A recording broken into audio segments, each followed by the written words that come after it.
नित्या Srinivas.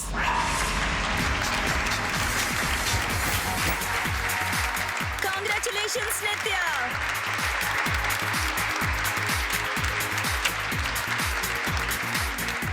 Miss Hyderabad fashion show contest की winner है Nitya. Wow, congratulations baby doll. Thank you so much Dilraj ji. Thanks a lot sir ji. इस moment को कैसे enjoy करना चाहेंगी? Okay. First of all, thank you everyone. Of course, this is the most exciting moment and all thanks goes to my beautiful mom. इसीलिए कि मुझे यहाँ तक पहुँचाने में उन्हीं का हाथ है. She's taken care of each and everything. So, daughter and mom का प्यार, हाँ? तो सारा क्रेडिट आप माँ को ही दे रही हैं। Very nice. और अब टाइम आ गया है इस ब्यूटीफुल डॉल्स के सर पर एक खूबसूरत सा ताज पहनाने का। अब हम इनवाइट कर रहे हैं आखिरी टाइम प्रेजेंट करने के लिए। अब हम एक वेरी वेरी स्पेशल गेस्ट का वेलकम करते हैं। एक मिनट, मेरी एक छोटी सी रिक्वेस्ट है। मेरे हार्ड वर्क के पीछे मेरी मॉम का हार्ड वर्क ज्यादा है। सो क्राउन अगर वो पहनाएंगी तो मुझे अच्छा लगेगा।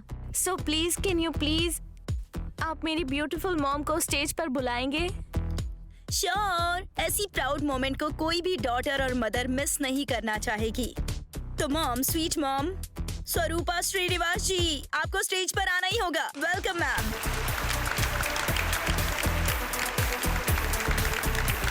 स्वागत है आपका।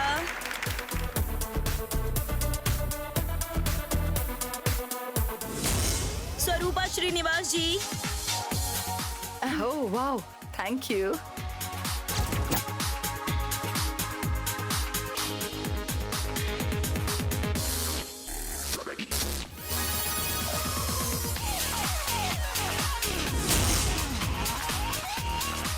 पहले जमीन पर थी तब मुझे नहीं मिल रही थी, अब तो स्टार बन गई है। अब क्या खाक मिलेगी? Congrats. Thank you so much and congratulations once again, Nitya. Congratulations madam. Thank you. Congratulations madam. सुना है आपको आयरन ऑफ द लेडी का अवार्ड मिला है। आपकी बेटी को मिस हैदराबाद टाइटल मिलने पर आप कैसा फील कर रही हैं? I'm so happy. Wow, iron lady of the year आपका है and miss Hyderabad fashion show contest आपका है। 2 टाइटल्स फैमिली ने अपने नाम कर लिया तो सेलिब्रेशन में तो पूरी फैमिली यहाँ होनी चाहिए। सो नित्या, आपके फादर कहाँ है? Ma'am, where is your husband? No comments, please. Come on, Mom Nitya. Let's go.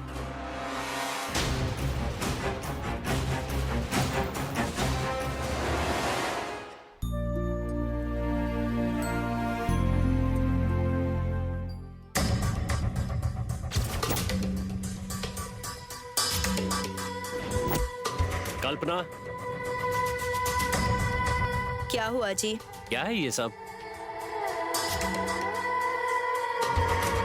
पता नहीं।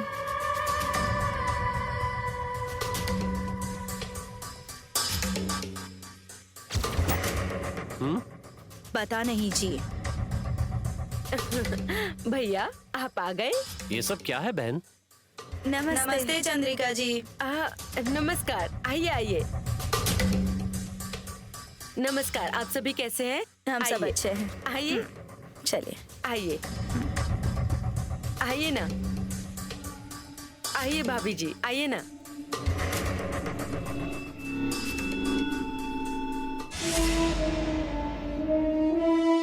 हाँ, आइए पंडित जी, आइए। चंद्रिका, ये सब क्या है बहन? कौन है ये लोग? बताती हूँ भैया, पंडित जी आते हैं तो सब बताती हूँ। चंद्रिका, हाँ? पंडित जी आ गए हैं। आइए आइए। नमस्कार पंडित जी। नमस्कार। नमस्कार। पंडित जी, जल्दी कोई अच्छा मुहूर्त बताइए, उसे पक्का करके लग्न पत्रिका लिख दीजिए। लग्न पत्रिका? ये क्या है बहन? ये सजावट किसके लिए और ये फल फूल किस लिए और ये पंडित जी क्यों आए? मेरी तो कुछ समझ में नहीं आ रहा है। अभी तक आपके समझ में नहीं आया? हम दोनों समधी बनने वाले हैं।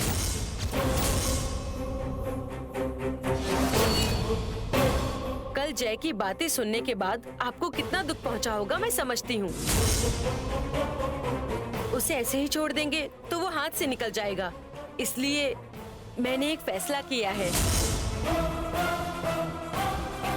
मुझे बचपन से ही आपने एक बहन की तरह नहीं, बेटी की तरह पाला है।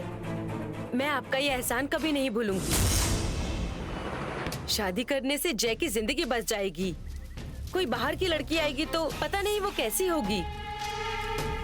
इसलिए हमारी सपना ही है जो उसका ख्याल रखेगी।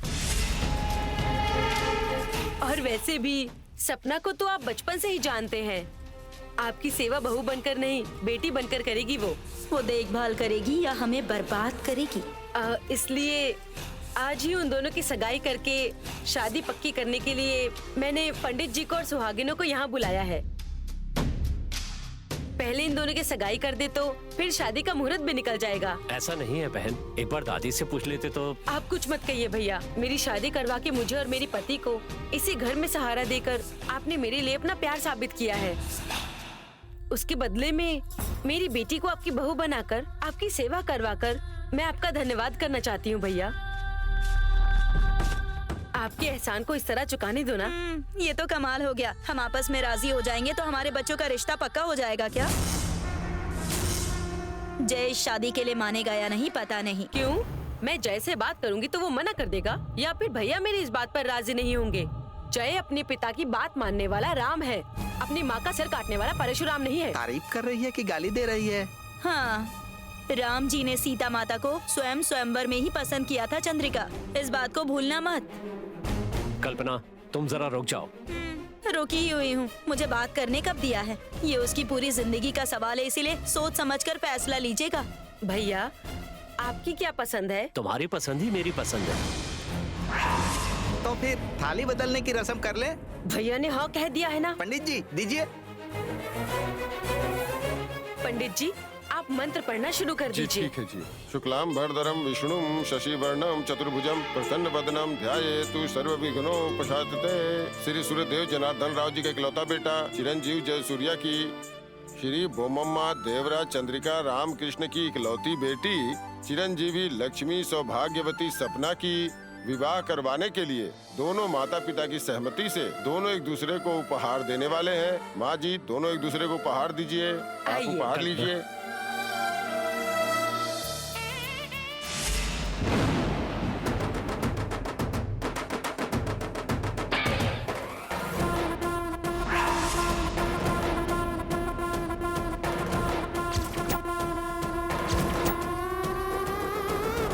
सपना सपना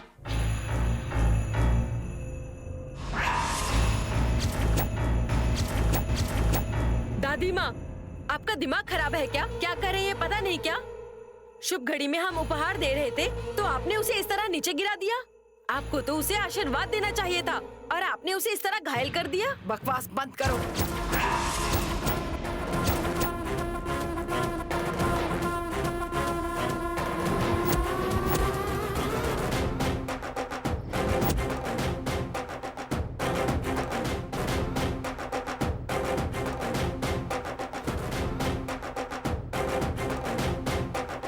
किससे पूछकर ये सब कर रही हो तुम? बहुत अच्छा हुआ। शादी करेंगे तो जय एक जगह पर रुक जाएगा दादी माँ। सिर्फ तुम दोनों का राजी होना काफी है, आगे पीछे सोचने की जरूरत नहीं। भला क्या सोचूं मैं? जय पर आया है या सपना पर आई है, या ये एक दूसरे के लिए सही नहीं है? मैं उसके बारे में नहीं कह रही हूँ। इस शादी के लिए सहमति नहीं है मेरी। किसकी सहमति चाहिए? लड़का देने के लिए भैया मान गए हैं, लड़की देने के लिए मैं मान गई हूँ। आपको एतराज है क्या? हाँ है। इस शादी के लिए मैं राजी नहीं हूँ। क्यों सहमत नहीं है? सहमत नहीं हूँ बता रही हूँ ना। अरे वही तो मैं पूछ रही हूँ। मैं तुम्हें कारण नहीं बताऊंगी। मैं इस घर की बेटी हूँ, मुझे कारण बताना पड़ेगा। नहीं बताऊंगी। पर क्यों? क्योंकि ये शादी होगी तो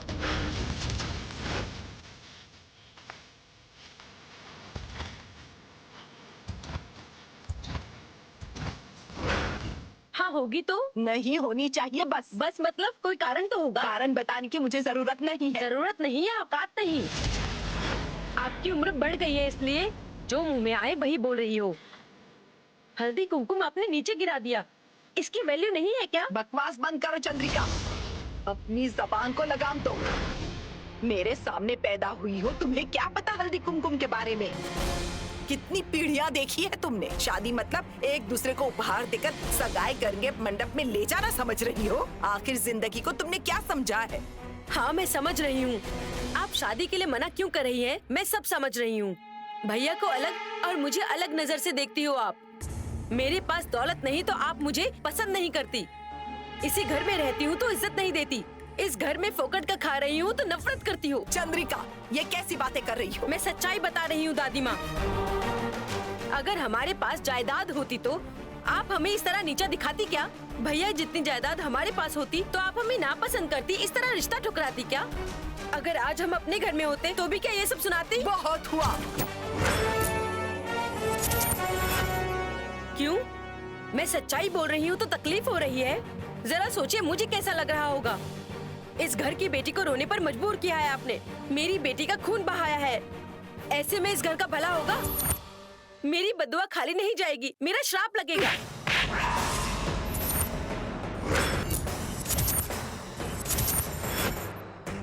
एक शब्द और बोला तो जान ले लूंगी तुम्हारी।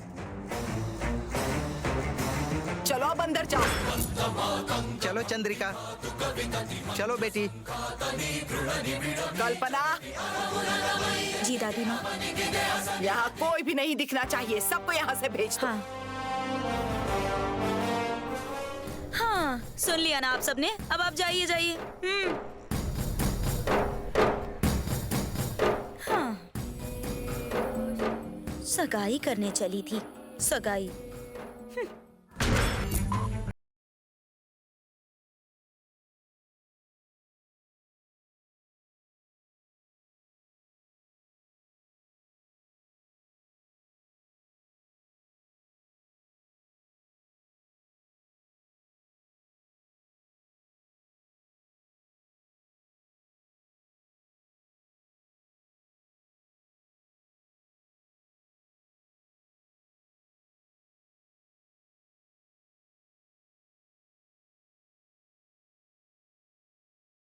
शादी करके सपना की जान लेना चाहते हो?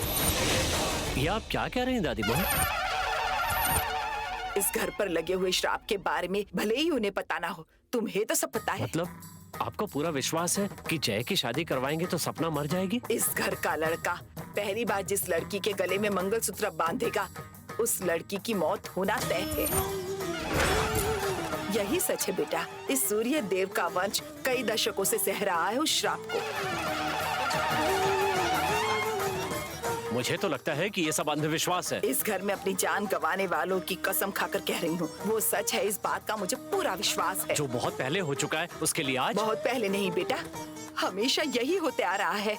उस श्राप के लिए मेरी माँ बलि बनी है, मेरी बेटी की मौत हो गई और तुम्हारी पत्नी मर चुकी है। और इतना ही नहीं, सगाई का नाम लेते ही अचानक से सपना का खून बहने लगा।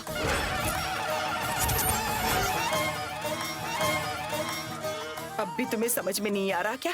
नहीं बेटा, इस सांप सीढ़ी के खेल में हमें निगलने वाले शापित सांपों के अलावा हमें बचाने वाली सीढ़ियाँ नहीं है। मतलब हमें जय की शादी रोकनी पड़ेगी? रोकना होगा। कब तक?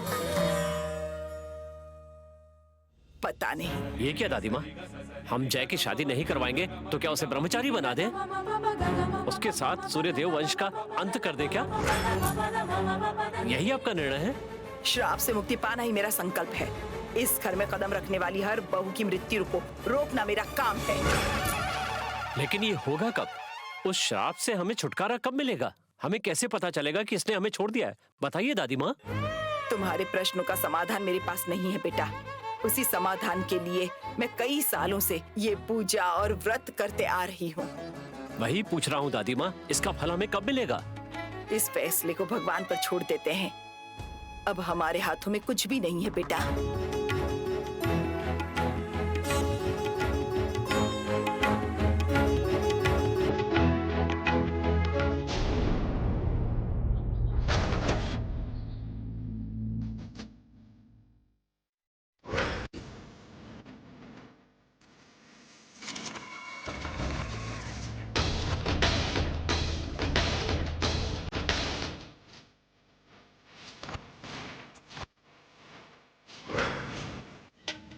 सारी गोलियां हमें ही मिलनी चाहिए। अच्छे से निशाना लगाना। मुझे परेशान मत करो। ठीक है, मैं मारती हूँ।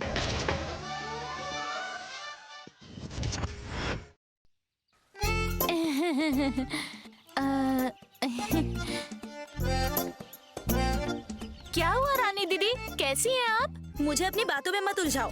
इस महीने के पैसे दिए बगैर तुम इन बच्चों के साथ गोली खेल रही हो यहाँ। अरे रे रे रे, इतनी जल्दी महीना पूरा हो गया? हाँ। और नहीं तो क्या, महीना है, सालगिरह नहीं जो 1 साल में पूरा होगा। जानती हूँ, साल में 12 बार आने वाली तकलीफ है। हाँ तो हर महीने पैसे देने हैं, ये तुझे पता नहीं है क्या? मुझे पता है दीदी, लेकिन पैसों को नहीं पता है। वो मेरे पास आते ही सुरक्षित आपके पास भिजवा दूंगी। मैं तुमसे ब्याज में पैसे नहीं मांग रही हूँ, एहसान नहीं कर रही हो। तुझे कहीं से भी करके हर महीने पैसे भरने ही होंगे, समझी? नहीं तो भरे हुए पैसे भी वापस नहीं मिलेंगे। मैंने पहले ही कहा था ना। हाँ कहा है ना। हाँ तो भरो। अभी भर कर देने के लिए वो तालाब का पानी है क्या? रास्ते में किसी के पैसे गिरे हुए दिखे तो दे दूंगी। हाँ तो गुस्सा क्यों कर रही हो? तुम्हारे पैसे ले जाकर मैं अपने घर में रखूंगी क्या? बोली लगने के बाद तुझे ही मिलेंगे ना। देती हूँ ना। हाँ तो दो। अभी के अभी देने के लिए कहोगी तो? अरे मेरा चेहरा देखना छोड़, इसमें लोबान तो डाल यार। तुम्हें लोभान डालते डालते मैं तो थक गया हूँ यार। रानी दीदी सिर्फ 10 मिनट रुक जाओ, अभी तुम्हारे पैसे देती हूँ। अब बोलो। अरे जाओ, छुप जाओ। अरे ये क्या? मंगा को देख के छुप क्यों रहे हो? मंगा तो आपको पसंद है ना? सिर्फ पसंद नहीं, इनकी जान है। अरे चुप कर यार, मैं मंगा को देखकर नहीं छुप रहा, रानी को देखकर छुप रहा हूँ। रानी है तो क्या हुआ भैया? परसों वो बोली लगा रही थी तो उसके कंपटीशन में हम भी बोली लगा रहे थे ना, ओह। तभी से वो हमसे बहुत जलती है। ओह, पास जाऊंगा तो काट लेगी। हाँ तो हम यहाँ से चले जाते हैं भैया जी। अब बोलो। आओ अब बोलो। ये सपना है। यकीन नहीं हो रहा। मुझे भी नहीं हो रहा। ये सच है यार, वो मुझे इतने प्यार से बुला रही है। अभी आया मंगा। क्यों रानी, कैसी हो तुम? तुम कहो मंगा, क्यों बुलाया मुझे? नहीं बुला सकती क्या? मुझे तो बस एक शर्त लगानी थी। 1 मिनट मंगा, ये शर्त क्यों लगाना चाहती है? क्या पता इसके दिमाग में क्या चल रहा है। अगर हम पीछे हट जाएंगे तो हमारा अपमान होगा। पहले जाकर शर्त लगाओ। हाँ तो फिर लोबान डाल दे। तुम्हारा लोभान गया भाड़ में। अगर मैं और लोभान डालूंगा ना तो खांसी से पागल हो जाओगे। जल्दी जा। मैं तैयार हूँ मंगा, लेकिन शर्त क्या है मैं बताऊंगा। तुम हार गई तो मेरी बात माननी पड़ेगी। मैं जीती तो 5000 दोगे? 5000? क्यों, पैसे नहीं है क्या? हाँ, अब बुल्लू के पास पैसे की कमी है क्या? लेकिन तुम वादे से मत मुकरना। हार गई तो मेरा कहना मानना होगा।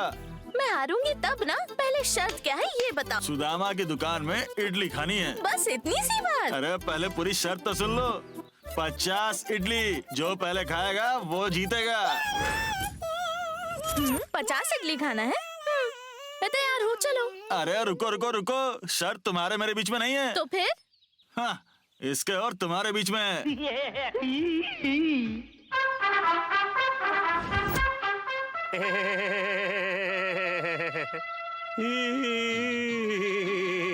मत करो मंगा, इस मोटू का पेट देखो, कुछ भी खा लेता है। हाँ, ये मोटू हो या बकासुर हो, मेरा नाम है मांगा। मुझसे पंगा लेना पड़ेगा महंगा। ए, आजा, लेकर आ। ए, जितना खा लिया उतना काफी है। चलो अब कुर्सी खाली करो। हाँ चलो बैठो। चल आजा, बैठ जा।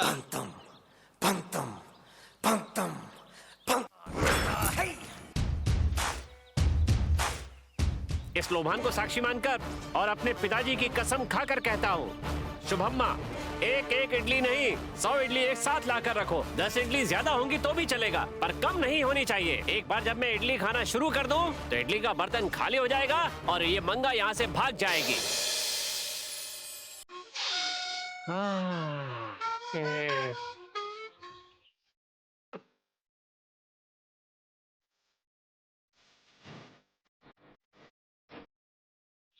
One, 2, 3, चल खा खा खा, सोच मत चल चल जल्दी जल्दी, जीतना है।